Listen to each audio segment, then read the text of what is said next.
আবারও আগুন ধরে গেছে তেলের বাজারে। মাত্র কয়েক ঘন্টার ব্যবধানে ব্যারেল প্রতি তেলের দাম পৌঁছে গেছে $120। আর এই দাম বাড়ার পেছনে যেই নামটি সবচেয়ে বেশি ঘুরছে সেটি হলো ডোনাল্ড ট্রাম্প। কারণ এবার সরাসরি ইরানের বিরুদ্ধে দীর্ঘমেয়াদী নৌ অবরোধের ইঙ্গিত দিয়েছেন মার্কিন প্রেসিডেন্ট। আর সেই ঘোষণার পর মধ্যপ্রাচ্য থেকে ওয়াল স্ট্রিট সব জায়গায় একটাই প্রশ্ন, ইরানকে চাপে ফেলতে গিয়ে বিশ্ব অর্থনীতিকেই আগুনে ঠেলে দিচ্ছে আমেরিকা, নাকি এটি শুধু তেলের দাম বাড়ানোর একটি প্রক্রিয়া মাত্র?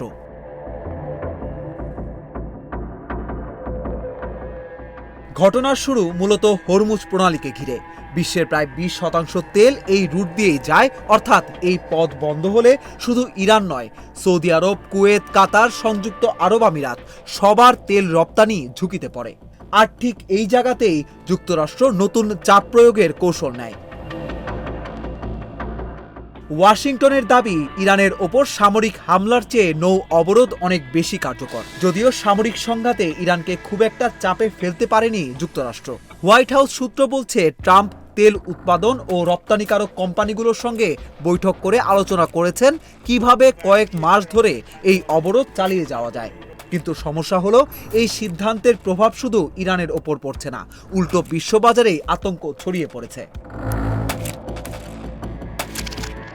আশঙ্কা করা হচ্ছে, যদি হরমুজ পুরোপুরি অচল হয়ে যায় তাহলে তেলের দাম $140ও ছাড়িয়ে যেতে পারে। আর এই পরিস্থিতিতে সবচেয়ে বড় চাপ পড়ছে সাধারণ মানুষের ওপর। আমেরিকাতেই গ্যাসোলিনের দাম দ্রুত বাড়ছে, ইউরোপে পরিবহন খরচ বাড়ছে, এশিয়ায় বাড়ছে আমদানি ব্যয়। অর্থাৎ ইরানকে কোণঠাসা করতে গিয়ে এখন পুরো বিশ্ব অর্থনীতি অস্থির হয়ে উঠছে।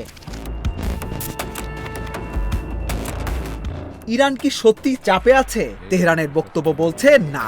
ইরানের পার্লামেন্ট স্পিকার মোহাম্মদ বাঘের গালিবাফ সরাসরি কটাক্ষ করে বলেছেন, 3 দিন হয়ে গেছে কোনো তেলের কূপ বিস্ফোরিত হয়নি, বরং দামই বেড়েছে। তার দাবি, আমেরিকার এই অবরোধের কারণে রাশিয়া এবং অন্যান্য তেল রপ্তানিকারক দেশ ব্যাপকভাবে লাভবান হচ্ছে, কারণ দাম যত বাড়বে তাদের আয়ও তত বাড়বে। আর এখানেই আসে বড় ভূ রাজনৈতিক সমীকরণ। মস্কো ইতোমধ্যেই ওয়াশিংটনকে সতর্ক করেছে। রুশ প্রেসিডেন্ট ভ্লাদিমির পুতিন ট্রাম্পকে ফোনে জানিয়েছেন, যদি আবারও যুদ্ধ শুরু হয় তাহলে এর পরিণতি হবে ধ্বংসাত্মক। বিশ্লেষকরা বলছেন, রাশিয়া খুব ভালো করেই জানে উচ্চ তেলের দাম মানে রাশিয়ার জন্য বাড়তি অর্থনৈতিক সুবিধা।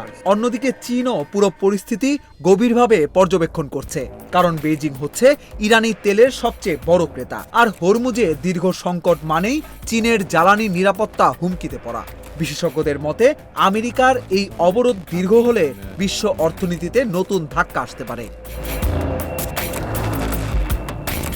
প্রশ্ন উঠছে, শেষ পর্যন্ত ইরানকে চাপে ফেলতে গিয়ে উল্টো নিজেদেরকেই নতুন অর্থনৈতিক সংকটে ফেলছে আমেরিকা, নাকি তেলের দাম বাড়ানোই ছিল মূল উদ্দেশ্য?